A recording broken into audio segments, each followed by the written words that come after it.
What is an outsider doing here? This isn't a place for old-timers like you to just loaf around. The manager, mistaking me for a subcontractor from the main office, started yelling at me when I dared to criticize his extremely impolite behavior. He glared at me with his eyes wide open. I'm the boss here, and it's a busy day with an important board meeting. It's a nuisance having someone like you wandering around the company. You're in the way. Eventually, he ordered an employee nearby to have me forcibly removed. Geez, I didn't expect it to go this far, but if they want me to go home that badly, so be it. What happens to their important meeting is none of my concern. I decided to go back to my country. My name is Gary. I've worked for a major electrical equipment manufacturer for many years. With my experience, I'm almost like an old-timer there. My company has branches all over the world, so I often visit branches in different countries, leading to a life of traveling around the world. Despite the tough days, I find my job very fulfilling, and I'm grateful for my enriching days. During this time, I was scheduled to visit the Japan branch. I had worked at the Japan branch when I was younger, but I was transferred abroad shortly after joining and hadn't had many chances to visit since then. This trip was for work, but I was very excited to be back in Japan for the first time in a long while. I wondered how many years it had been since I last saw everyone I worked so hard with back then. I was looking forward to it. With these thoughts, I arrived. As I walked around the office, reminiscing and peeking into various departments, I felt a sense of nostalgia. The atmosphere in the office hadn't changed, and it felt nostalgic. However, when I tried to greet my former colleagues and subordinates, I found that most of them had either retired or transferred. Feeling a bit down and reflective about the passage of time, I left the sales department I had visited last and started walking towards my original destination. Then I noticed a man walking towards me. He looked at me with a puzzled expression, furrowing his brows as if to say, "What the heck?" I was perplexed about why he was looking at me like that. Glancing at the employee badge hanging from his neck, it read Director of Sales Planning, White. "Hey, you." As we passed each other, this man, White, suddenly called out to me in a rough tone, "What's with you? You're a new face around here." What a rude man, I thought, considering pretending not to notice him, but then I decided to turn around. "Nice to meet you. My name is Gary," I said. Director White scoffed through his nose as if belittling me. "Gary, never heard of you. What is an outsider doing here? This isn't a place for old-timers like you to just loaf around," he shouted disdainfully. The other employees around us were startled by his loud voice and stared at us. "No, I'm not an employee of this branch, but I am here on business today." "Business? You just came out of the sales department, right? You must be some subcontractor here to negotiate a new contract or something." "We don't do sales here," he retorted. It seemed that Director White had mistaken me for an employee of a subcontractor. Nevertheless, my first impression of this man, White, was harsh, considering how he talked to an older person, whether they were a subcontractor or not. "Don't wander around the company like some bottom-tier subcontractor, old man. You're in the way. I've been with this company for many years, but this was the first time I'd been treated this way. With all due respect, perhaps it's better not to speak that way when meeting someone for the first time, even if they are a subcontractor. It seems quite unreasonable and rude." When I voiced my complaint, he just sneered through his nose. What is this man thinking? I wondered. "Ha, you're making me laugh. Who do you think you are, giving me such a lecture? Do you know who I am to talk to me like that?" "No, so there's no need to speak like that." What a noisy old man. Do you even know what day it is? Today is an important board meeting day that I, the director, am managing. It's busy. So what? Does that justify being rude? Having someone like you wander around the company on such a day is a nuisance. You're Anne. I was cut off while still speaking. His fierce demeanor left me speechless, shocked that such a barbaric person could exist in the Japan branch. Hey, you, standing there staring blankly, get this annoying old man out of here now. Yes, sir.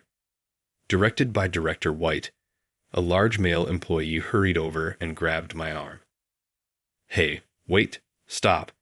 And just like that, I was unceremoniously thrown out of the company.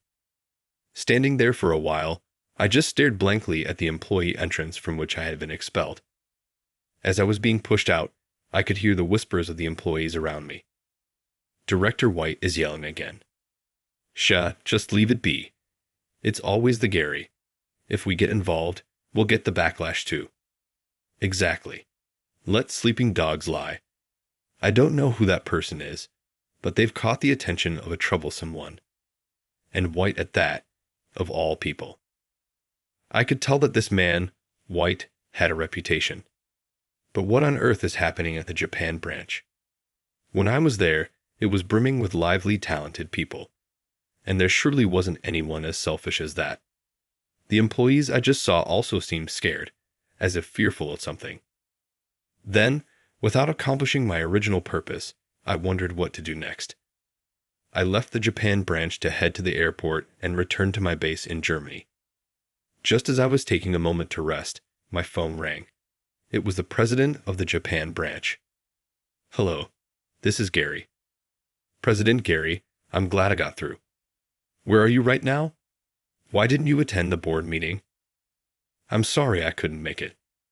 Actually, I did go to the Japan branch. I was walking around the office to greet my colleagues before the board meeting when suddenly I met this man, White, and he started yelling at me. What? What do you mean, President Gary? You met White. From his surprised tone, it seemed he had no idea about what had happened, indicating the incident hadn't become a rumor within the company. He seemed to mistake me for a subcontractor. He told me I was in the way and started raging at me, so I was forcibly removed from the company. I went straight back to Germany. What? President Gary, I am terribly sorry. Even over the phone, I could tell he was deeply bowing his head. I had no idea such a thing had happened, and that I was being so rude. What an irreparable discourtesy. I am truly sorry. No, you shouldn't be the one apologizing for this incident. I can't believe President Gary was subjected to such a situation. I apologize profoundly, though I was unaware. The urgency and regret of the Japan branch president came through over the phone, conveying the gravity of his mistake. But it's understandable why things turned out this way. In fact, I am the president of the German headquarters of this major electrical equipment manufacturer. I moved to the headquarters in Germany at a young age and have gained extensive experience over the years. While working, I learned about the latest knowledge and economics in this industry daily, quietly improving performance, doing the best I could, and making my mark. Even when the management of the German headquarters was in crisis, I managed to turn things around successfully. Of course, I couldn't have done it alone. It was undoubtedly thanks to the employees and colleagues with whom I exchanged opinions, clashed, and honed skills. From there, I gradually got involved in expanding our business worldwide, achieved results, and was able to grow to this point. For these achievements, I was recently appointed as the president of the German headquarters. My visit to the Japan branch this time was to make my inaugural address at the board meeting and to decide on a strategy for strengthening management in Japan as my first initiative as president. From what I've seen, it seems like the situation inside the Japan branch isn't very good. Is there a major problem? Yes, you are right. We currently have a troubling person on our hands. I hate to ask over the phone, but can you tell me about the situation? Well, yes, I'm embarrassed to say, but as you may have noticed, Gary, that man, White, is a person of concern at the Japan branch. The president of the Japan branch confided with a tone that suggested he was quite troubled. And you're saying White acts like an excellent employee in front of me, or those above him. But he's a problematic person.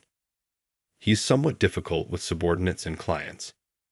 Yes, I felt something was off about him at that time too, but he's indeed a problem child at work. Then, yes, at the board meeting we expected you to attend, White presented an important strategy, which was approved. I see. So that's why Director White was so anxious before the meeting. However, there's suspicion that he's only gathering talented subordinates, forcing them to develop strategies and then presenting them as his own ideas. There's no solid proof, but I've heard such stories. I see. So he's trying to climb the career ladder by claiming others' achievements as his own. Quite a shallow person to be a director at the Japan branch. Yes, White is aiming for an executive position. There are rumors that he's stealing the credit from colleagues and subordinates to build his achievements, but there's no proof. Without intervention, White will undoubtedly be promoted to an executive. He's very calculating. But if that's true, it's a serious issue. There could be complaints and even explosive situations among the staff, which could disrupt the company's discipline.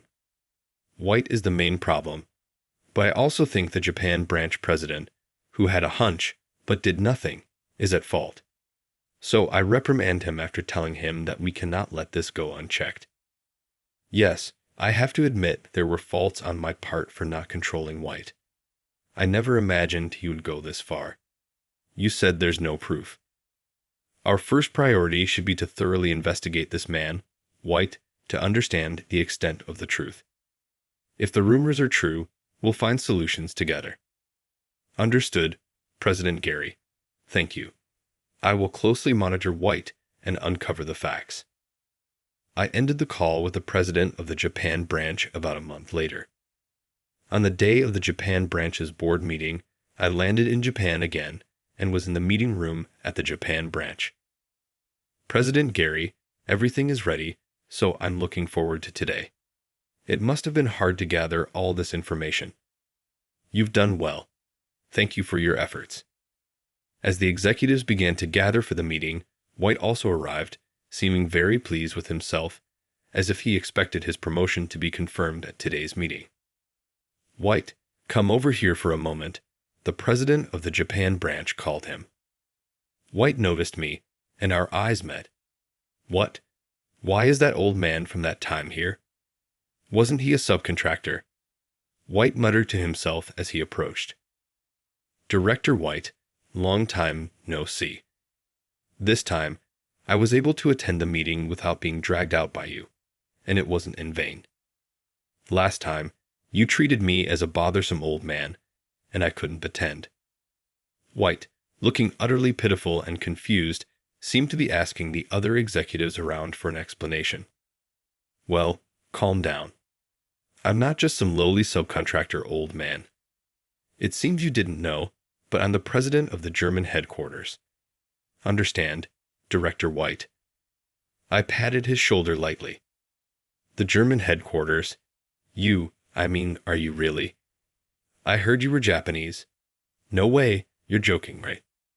White's panic was almost like something out of a drama, and the unaware executives started to murmur among themselves. You treated me quite arrogantly the other day, remember? You told me, an old man, to get out and hurled terrible insults. Hey, what? Not at all. You must be mistaking me for someone else, White stammered, trying to feign ignorance. Don't joke with me. You don't even know my face, and you call yourself the director of the Japan branch? Don't make me laugh. I've had you investigated thoroughly this past month. It seems we have quite a bit to report. You investigated me? I haven't done anything wrong. What is going on? White's voice rose in panic. After that call with me, the president of the Japan branch was ordered to secretly form an investigative team within the company. They thoroughly monitored you, conducting daily interviews with employees to scrutinize your work, words, and actions. I raised my voice for a moment, but reminded myself to stay calm and began reading the report in a composed tone. It seems you've been pushing employees you dislike into dead-end jobs. No, that's not true. You've been spreading false rumors and scheming to make it impossible for them to stay at the company. Some were even harassed into resigning. Who made up such a story? I have no recollection of such things. It's not just the employees who were sidelined at reporting to us. I frowned as I read the characters written in the report. There have been reports of sexual misconduct from female employees. They say you touched their heads when no one was looking, persistently invited them to dinner alone, and when they refused, the harassment began the next day. There are countless incidents. White's facade of composure changed dramatically. Don't joke with me. Who would believe such bluff? I don't remember inviting anyone to dinner, and I'm certainly not desperate enough to hit on any of the women at this company. White protested loudly, sweat forming on his forehead. The people who ended up in dead-end jobs chose that themselves. It wasn't my fault. They were just incompetent.